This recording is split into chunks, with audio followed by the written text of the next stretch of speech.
Alright, guys, so I'm sure a lot of people are expecting some explanations and shit for some stupid ass posts, but I'm not even going to justify those with explanations. I'm going to simplify this. It's a whole lot easier solution to all this. So, I was just looking at my memories. 5 years ago, I went to my first 7-Eleven race. I was adopted by two different racers, right? They pulled up either side of me, set up tents over my bike, hung with me all weekend, had AC in their trailer. We bullshitted and started gaining my interest in racing. I actually went pretty far. I made it to the finals in a bracket race there, and everything was pretty copacetic. And I missed that, right? I missed that a lot. So, between that and all the drama that's going on, I'm simplifying everything and I'm closing 57 ring-tuned performance. I say 57 Motorsports because I was just reading 3 years ago. 3 years ago, we formally started 57 Motorsports and got into this shop and everything was going cool. It's not worth the drama anymore. The economy has tanked so bad that people are expecting everything for nothing. They're not understanding that $1,000 doesn't go very far, right? I got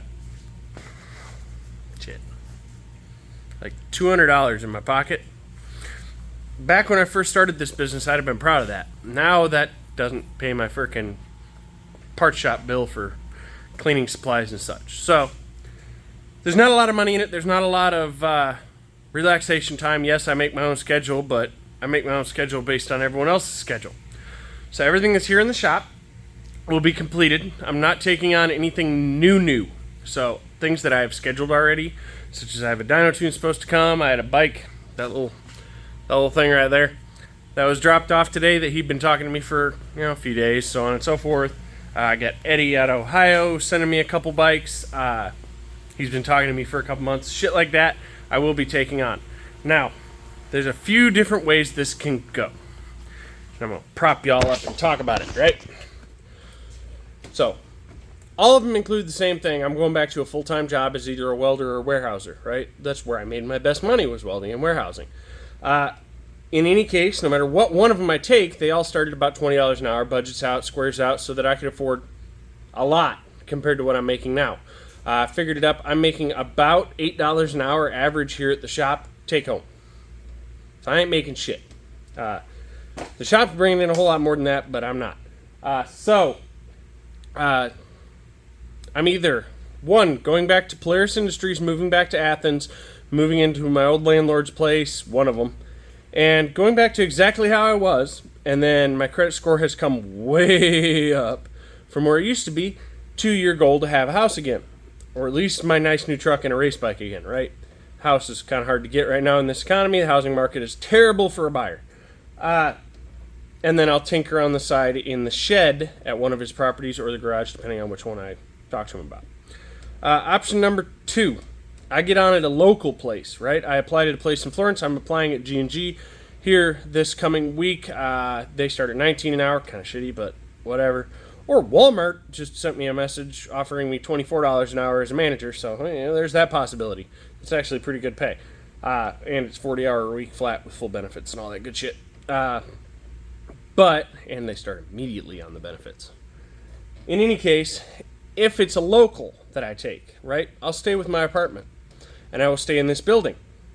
And this building will no longer be used for commercial purposes, right? It'll be a personal shop.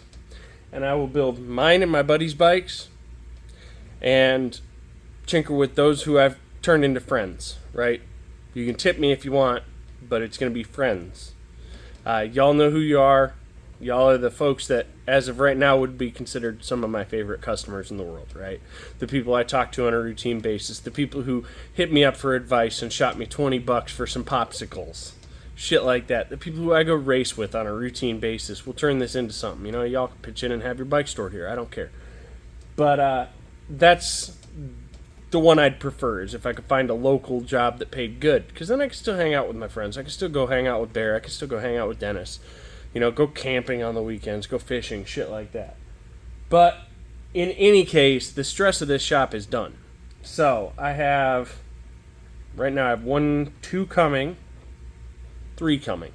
3 coming that are big. And so that's 3, 4, 5, 6, 7, 8, 9, 10, 11, 12, 13, 14, 15 bikes to finish. and I will be finished. It was 16. One of them went home. Y'all seen that? Y'all make your own judgment call. Read that post, see if you can comprehend it, because it's a whole situation, and Motorhead even got involved, so not addressing that. Same with the one in Kentucky. I'm not addressing him. It's not worth my time. But right now I have Eric's bike on the dyno. It needs tuned, and then nitrous tuned, and goes home. I have Achilles' bike on the lift. The engine is refreshed, ready to go for another season. I just need to button it up. He's going from the 12-volt start, which wasn't reliable, to a 24-volt on that 1397. I have the TL1000. He had a corroded wheel. It wouldn't hold air. He's dealing with that. I have that new one that got dropped off. Runs like crap. Think it's a fuel system issue. I have Mickey's bike here. Has a tick. Just need to pull valve cover, see if he spit a shim. I think he spit a shim. I have Andre, Jimmy's bike. That one I need to figure out why it breaks up in higher boost. I have a Gixxer here for a clutch cable and brakes. I have Brett's bike that I need to finish up. I have Cuddy's ZX14 I need to put a harness on and finish up, and then we got to figure out what we're going to do, how we're going to proceed on that thing. Because it's not going to make it to the dyno with shot tires and no working clutch. The clutch in the bike, in the engine portion is good, but the hydraulic side of it's fucked up. I have an F4i here. I'm waiting on a harness. It just blows fuses. I have the silver bike. We have been haunted by this thing randomly smoking for no reason. So what I'm going to do with that is I'm going to email the owner, tell him at this point we have exhausted all options. I'm not going to bill him any labor, and I will ship it back to him. Okay, the same thing has been done by multiple shops who've had it. They just ship it back to him, except they charge him labor. I'm not going to charge it. I just want to end business, right? I'm trying to wrap up. I have the VTX 1800. All the parts are here for the mechanical repair, and they called me today to get my EIN number and account number to pay out for the cosmetic repairs so I can send the fender off to the paint shop. Then that can go home. I have Eddie sending 2 bikes, a Gixxer and a Busa, and then I have another Busa complete turbo build coming. After that, it's just friends. Okay? Customers who've turned to friends. So, this is my address. This is my official response. I've got some other really snide comments to say, but the filter isn't coming off yet.